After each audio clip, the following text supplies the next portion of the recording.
Order! Order! You are an incorrigible delinquent at times.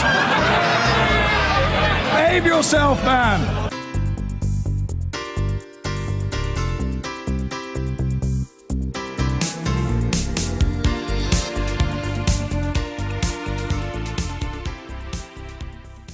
Let's throw out the Brexit question, and you can only answer this if you spend at least 12:21. If you spend at least 4 minutes thinking about it. You're not allowed to ring me for 4 minutes, okay? Pretend that you didn't know what he was going to say, okay? So this is what you have to do. You have to ring me up and tell me on 0345 6060 973 why, when the Governor of the Bank of England and all 9 members of the Monetary Policy Committee stand up to tell you what their research and analysis has led to, nothing's cast in stone, nothing's infallible, all predictions are various and variable, but we hired Carney from Canada, where he was probably the only central banker in the civilized world to manage to steer a course around the last round of recession. He was widely regarded as the finest central banker in the world at the time. We got him, we hired him, we put him in charge of our central bank, which since Gordon Brown's chancellorship has been scrupulously and institutionally independent, as is the MPC. We're facing the biggest economic decision of our lifetimes next month. I just want you, if you can, to tell me why you wouldn't want to know what the Governor of the Bank of England thinks. Why don't you want to know what he thinks? And if you are worried that he's not that reliable, or there might be other people in the bank that maybe disagree, all 9 members of the MPC agree. You've got 9 members of the Monetary Policy Committee and the Governor of Bank of England offering guidance on the biggest economic issue hopefully our country will face in our lifetimes, potentially. Why? Just tell me, give me a ring now on 0345, well, not just yet, you've got to think about it for 4 minutes. Why wouldn't you want to know? So this is truly one of those days where I despair at the nature of the debate. You've got the head of the IMF coming out now, the International Monetary Fund. Now, that's not an institution that is immune from criticism, but it is the only international monetary fund. That's why it's allowed to call itself the International Monetary Fund. Why wouldn't you want to know what they say? But we'll leave them out of it, okay? We'll concentrate on the Bank of England, Threadneedle Street, the man charged with effectively conducting, well, the piggy bank of the country. What do you think about the possibility of the EU referendum delivering a leave vote? Would you mind telling me? Now, I want you to tell me now on 0345 6060 973 why, when offered the opportunity to find out what the Governor of the Bank of England thinks about the single biggest economic decision of our age, why you consciously would really like everybody else to choose to put your fingers in your ears. That's all I want to know. Why don't you want to hear from him? And you can only answer that by pretending you don't know what he said. Because once you know what he said, of course you can, oh, hang on, that doesn't fit in with my prejudices and position. That doesn't fit in with my preconceived notions. How dare this bloke who runs a bank tell me that he's got a better understanding of economics than I have? I was talking to Terry about it this morning in the newsagents, and he's absolutely adamant we'll be economically... Why wouldn't you want to know what the Governor of the Bank of England thinks? Here's the thing, though.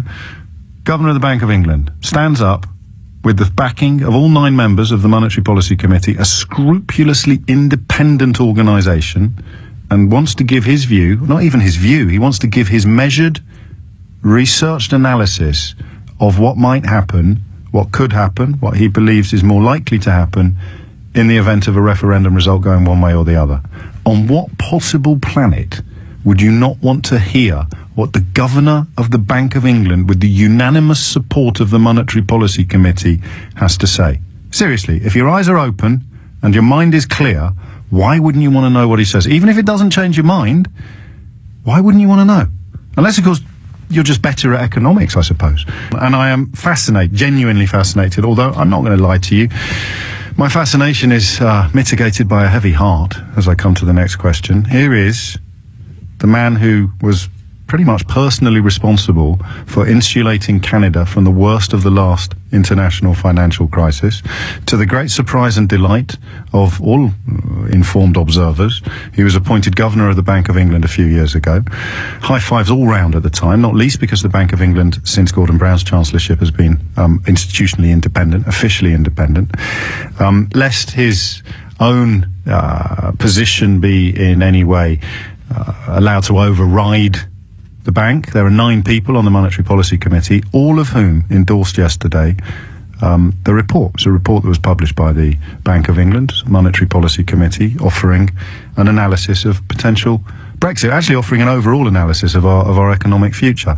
Now, let's pretend we haven't read it. Let's pretend we don't know what he said. Tell me why you don't want to know. Tell me why you want to put your fingers in your ears, when arguably the most qualified person in the country to comment on this, whose qualifications in fact are probably enhanced by the fact that he is of Canadian birth, so can truly look at it from the outside. Although I think he gets a vote in the referendum. And he's backed up by all 9. It doesn't always go 9-0. Quite often 7-2 when it comes to whether or not we should raise interest rates, which is their normal job. Why wouldn't you want to know what he said? You don't have to agree with it or disagree. Why would you simply not want to know? Why would you want to put your fingers in your ears and also want to put your fingers in my ears as well? 12:38 is the time. Clive is in Woking. Clive, take it away. Right, James, I'm going to be very contentious here, but actually I don't trust Mark Carney, and I certainly don't trust Madame Lagarde. Neither have a particularly good track record on forecasting what's coming. The IMF are particularly bad, and as I said to your researcher, I actually think this would be a really good thing if we exit, because all the Europeans are trying to do is protect themselves. Hang on, you don't know. Remember, we're talking about this without knowing what he says. This is why you don't want to listen to the governor of the Bank of England on the economic future of your country, and all 9 members of the Monetary Policy Committee. Yeah. Is it because, and I don't want you to feel I'm putting words into your mouth. Is it because you know better? No. But I don't think they know. Nobody knows. No one's claiming certainty, but if you're going to look for analysis and input, I'm going to choose at the moment the Governor of the Bank of England and all 9 members of the Monetary Policy Committee. Who are you suggesting I should choose instead? I don't think anybody's position to give us any input, and I certainly would question the independence and actual quality of their stance on this.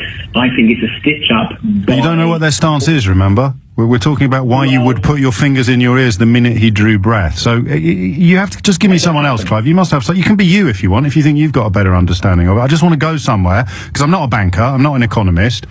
I'm impressed by the numbers when it comes to unanimity. It's so rare, even in an atmosphere as rarefied as the Monetary Policy Committee. 9-0, plus the governor, the man who steered Canada around the choppy waters of international recession while the rest of the world was drowning.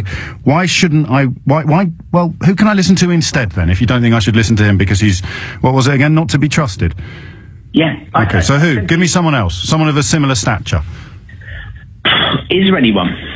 Well, there must be. I don't think there is. Well, I don't think there is, James. That's my whole point of the call. I don't think any of them are trusted because they all have vested interests.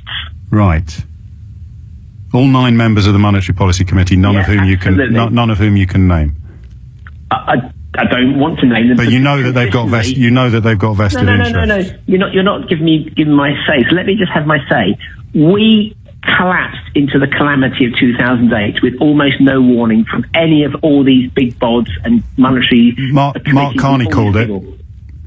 Well, okay. Is he the only one then? Pretty much, yeah. I mean, it's fairly widely accepted that the Canadian economy in the Western world did better than any other in avoiding the crisis that you've just chosen to refer to. So the bloke that managed to do better than any other central banker, why wouldn't we listen to him on this issue? Well, okay, so let's just spin this out. So let's say... Well, mate, you're going to have to answer one of my questions at some point. Okay, don't bother then. That's fine. No, give me a chance. No, I will. You don't have to answer them at all. That's not how this programme works. You just say whatever you want, and then I'll ask a question and you answer a different one. Okay, he has a point, but the point that I'd put to him, if he was standing on a lectern in front of me, is, okay, how much of this uncertainty would then be caused because the EU would be plunged? But you can't ask him that question, can you? Because you've already said you don't want to hear what he says. No, but you're putting words in my mouth there. No, I'm not. If he was on the You definitely said you didn't want to hear what he said. No. I've accepted that he was the person who may have called the 2008 crash right, yeah? So he may have... Which is the example you used to point out why he shouldn't be trusted, because at the time you didn't realise that he'd done that. I stand corrected, fully accept that, but... Still don't trust him.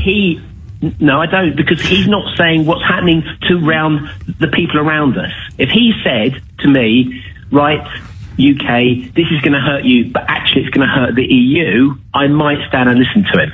But he's aiming all his comments at the UK. You haven't read the report, have you? No. You don't need to read the whole report. Just read the front page of the Financial Times. And also, where are you going to get the front page of the Financial Times from? Well, buy the Financial Times and then look at the front page. And also yesterday, the French finance minister piled in and agreed that it would be bad for France as well. Oh, good. So, okay. So now you are glad you've listened to it. I've listened to the way that you put it over, because I think that's quite constructive. Well, this is what happens when you listen to people. It's you rang in to tell me why I should put my fingers in my ears. I've now explained to you the fruits of me not putting my fingers in my ears, and you've just said that's really constructive and useful. I stand corrected. No. I didn't know any of that. Right, I'm a busy... Which is kind of the point I was trying to make anyway. I just didn't think you were going to make it so easy. No. Yes. I'm a busy self-employed person, right? So I don't have the time to read the FT. I don't have the time, so I'm reliant on the sensationalism from the reporting. All I've heard is about Mark Carney and the 9 members of the APC. You're the first person on the media I've heard refer to the French finance ministry. Well, I interviewed him yesterday. No, but I wasn't listening to you yesterday, James. Don't take that the wrong way. Well, it wasn't on the radio show. It was on one of the other jobs that I do. But that surely is the point, Clive. And earlier today, I spoke to the French finance minister, Michel Sapin, but I began by asking him about the referendum and whether he sympathised with Mark Carney's intervention.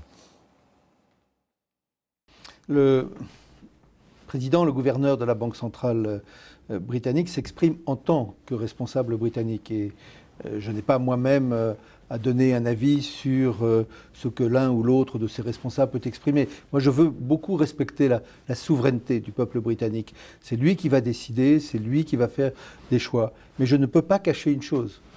Une sortie de la Grande-Bretagne, du Royaume-Uni, de l'Union européenne aurait des conséquences économiques lourdes. Je pense pour le Royaume-Uni, pour l'Europe d'une manière générale, cela mettrait de l'incertitude dans l'ensemble de la situation européenne, quels que soient les pays concernés, et cela aurait donc des conséquences qui ne peuvent être que négatives sur la situation économique du Royaume-Uni. As the finance minister of France, can you envision a future in which we would be able to trade freely, the British would be able to trade freely with you, but the freedom of movement between our two countries would be curtailed? Je ne veux pas rentrer dans les détails parce que nous sommes dans une perspective qui n'est pas celle dans laquelle nous travaillons. Nous considérons que la place... Every voter in Britain is imagining hypotheses at the moment, Minister. Bien sûr. Mais je veux redire les choses avec simplicité, mais avec clarté. Si le peuple souverainement choisit que le Royaume-Uni sorte de l'Union européenne, ceci aura des conséquences. The consequences could be negative or positive. I mean, would you, as finance minister, envision an entente as cordial as it is today? Il y aura des conséquences négatives. Je vais prendre juste un exemple.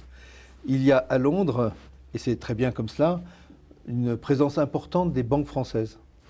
Ce que me disent les banques françaises qui sont très bien implantées à Londres, parce que c'est utile, parce que c'est là qu'on trouve des compétences, parce que c'est là qu'on peut créer des liens avec d'autres institutions financières. Ce que me disent ces banques françaises, c'est que s'il y avait un Brexit, si le Royaume-Uni sortait de l'Union européenne, elles rapatrieraient une partie de leurs activités à Paris, parce qu'elles ne verraient plus le même avantage à rester à Londres. You have phoned me up, so confident are you in your convictions that we shouldn't listen to this man who can't be trusted for reasons that you possibly mistakenly attributed to the 2008 financial crisis. And now your defence is that you're too busy really to think about these sort of things, but you're not too busy to ring up and tell 700,000 people why you're right and Mark Carney's wrong. I haven't said I'm right and Mark Carney's wrong. What You kind of have. I don't think his view is talking in the right manner. Okay. He has just been UK-centric, yeah? But the Frenchman, who you just referred to... He's the governor of the Bank of... Well, England. And Christine Lagarde, who you also said can't be trusted, is the blank monetary fund. Fill in the blank? Yeah. Exactly. So she's giving the international perspective. Can't trust her. No, she's not. No, I know she's not. No. And he's giving the domestic perspective, but you can't trust him because it's not international. Well, I just don't think that. I think we can agree on that. I think we can all agree on that, Clive. Have a cracking weekend. It's 12:45.